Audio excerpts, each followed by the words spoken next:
Bismillahirrahmanirrahim. Assalamu alaikum. My name is Hassan and today we are going to display product with feature image on top in shop page in WooCommerce WordPress.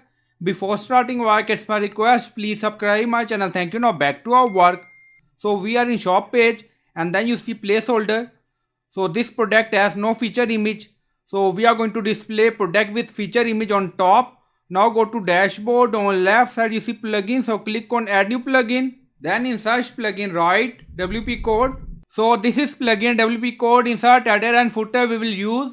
So you will install this plugin and activate it. And after activation on left side you see code snippet and then you see add snippet. So click on it. And then you see add your custom code. So again click on it. And then you see select the code type. Now select PHP snippet. So click on it. Now create custom snippet section open.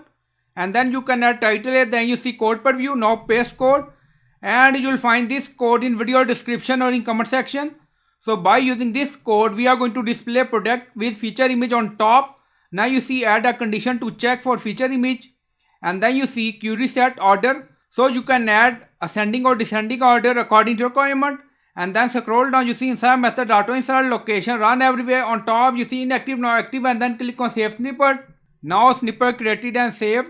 Go to shop page and refresh the page. So this first product has no feature image. So we are going to display product with feature image on top now you see. So I hope you like this video. Please like, comment, share, subscribe. Thank you for watching.